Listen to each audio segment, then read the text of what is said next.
हमें स्टॉक्स को किस पीई रेशो पे खरीदना चाहिए?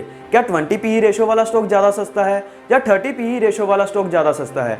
हमें किसी पर्टिकुलर शेयर की पीई रेशो को किससे कंपेयर करना चाहिए? आज की इस यूट्यूब वीडियो में हम पीई रेशो के बारे में इन डेप्थ समझेंगे। So this is Ashutosh Singla, welcome to Finlight YouTube channel. Let's dig into this video.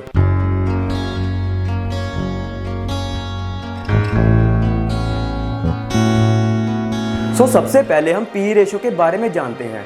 PE ratio share price and earning per share के बीच में रिलेशन बताता है। P in PE ratio stands for share price and E in PE ratio stands for earning per share. So PE ratio is equal to share price divided by earning per share.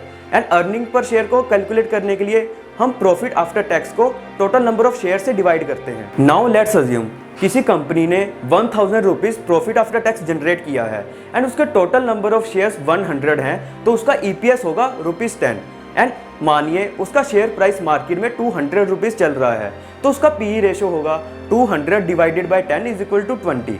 Hair PE ratio क्या signify करता है या number 20 हमें क्या बताता है?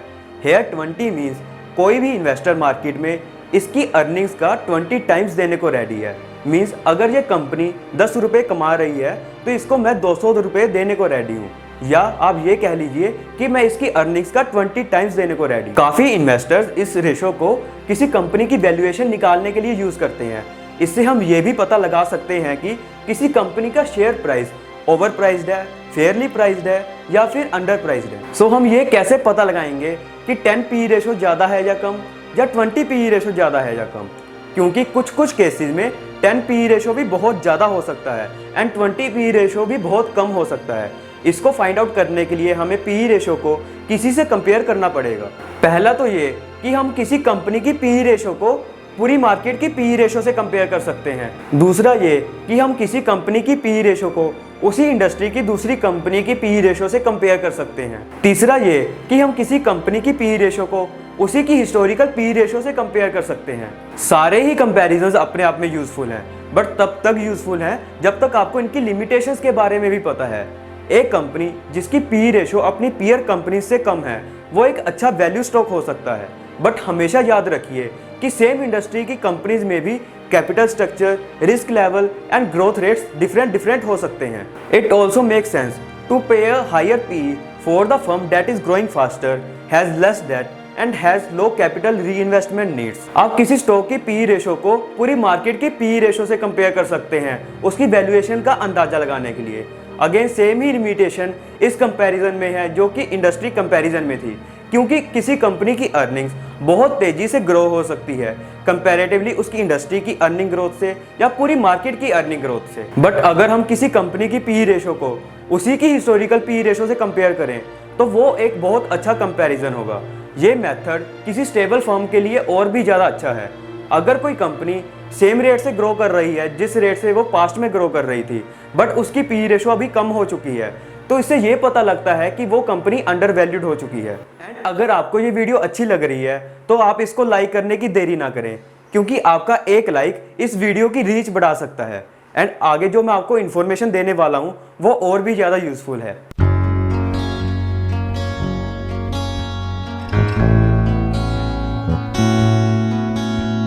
चलो आपसे एक क्वेश्चन पूछता हूँ, आप किस कंपनी में इन्वेस्ट करना ज़्यादा पसंद करेंगे? कंपनी ए जो कि 10% से ग्रो हो रही है एंड उसकी पीई रेशो भी 10 है, या कंपनी बी जो कि 20% से ग्रो हो रही है एंड उसकी पीई रेशो भी 20 है? देख के तो ये लगता होगा ना कि कंपनी ए ज़्यादा अंडर वैल्यूड है क्योंकि उसकी पीई रेशो 10 है।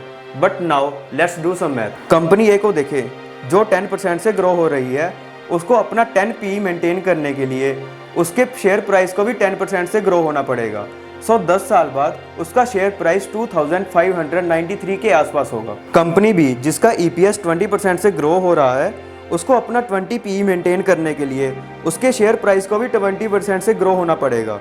चलो देखते हैं 10 साल बाद कंपनी बी का शेयर प्राइस क्या होगा। यहाँ आप साफ साफ देख सकते हैं कि इसका शेयर प्राइस 6000 से भी ज़्यादा है। इस एग्जाम्पल से हमें ये पता लगता है कि company with 20 PE is giving far better returns than the company with 10 PE, because long term में किसी कंपनी का स्टॉक प्राइस अपनी अर्निंग्स को ही फॉलो करता है एंड अगर किसी कंपनी की अर्निंग्स बहुत तेजी से बढ़ रही हैं तो उसके लिए हाई पीई भी जस्टिफाइड है, क्योंकि हाई ग्रोथ के कारण फ्यूचर में वो अपनी वैल्यूएशन को भी बढ़ाएंगी। पी रेशो इक्वल टू 15 ये ना तो अच्छा है ना ये बुरा है। सो कौन सी फर्म्स हाई पी रेशो को डिजर्व करती हैं एंड कौन सी फर्म्स लो पी रेशो को डिजर्व करती हैं, इसके बेसिकली 3 फंडामेंटल फैक्टर्स हैं। फर्स्ट है रिस्क, सेकंड है ग्रोथ एंड थर्ड है कैपिटल नीड्स। जिन बिजनेसेस को बहुत ज़्यादा पैसा चाहिए होता है आगे प्रोसीड करने के लिए, उनके ऊपर एक खतरा बना रहता है एडिशनल फंडिंग उठाने का, आइदर थ्रू डेट और through additional equity offering.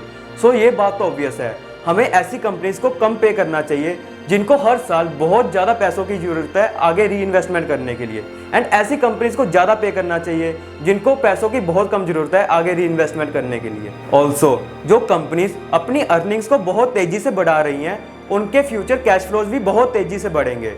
So high P for high growth industries is justified. दूसरी तरफ वो कंपनीज जो कि बहुत रिस्की हैं बिकॉज उन्होंने बहुत ज़्यादा डेट लिया हुआ है, या वो साइक्लिकल है, या अभी वो सिर्फ अपना फर्स्ट प्रोडक्ट ही बना रही हैं, तो उनके फ्यूचर कैश फ्लोज भी बहुत कम होंगे, जिनकी वजह से मार्केट उसको बहुत कम पी देगा।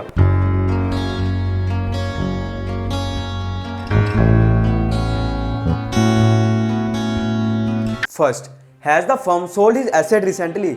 अगर किसी कंपनी ने अभी फिलहाल में ही अपना कोई एसेट बेचा है, उसकी वजह से उसकी अर्निंग्स इन्फ्लेट शो हो रही होंगी जो कि उसके पी रेशो को कम कर देंगी। लेकिन उसकी कम पी को देख के आपको वो स्टॉक बाय नहीं करना है, आप उसके एसेट की वैल्यू उसकी अर्निंग से माइनस कीजिए न्यू अर्निंग्स निकालने के लिए, एंड न्यू अर्निंग्स निकालने के बाद आप उसको करंट शेयर प्राइस से डिवाइड कीजिए न्यू पी रेशो निकालने के लिए, एंड उसके बाद आप उस पी रेशो को एनालाइज कीजिए। Second, is the firm cyclic. Cyclical companies वो कंपनीज होती हैं जो कि तब अच्छा परफॉर्म करती हैं जब ओवरऑल इकोनॉमी भी अच्छा परफॉर्म कर रही हो, एंड तब बुरा परफॉर्म करती हैं जबकि ओवरऑल इकोनॉमी भी बुरा परफॉर्म कर रही हो। आपको इन कंपनीज की पी रेशो से थोड़ा बच के रहना है, क्योंकि जब इन कंपनीज की पी रेशो कम होती है तो वो बुरा साइन हो सकता है उन कंपनीज को बाय करने का, क्योंकि इससे ये पता चलता है कि इन कंपनीज की अर्निंग्स अभी पीक पे हैं जो कि जल्दी ही गिर सकती हैं, which will automatically result into higher PE. So आज के लिए बस इतना ही।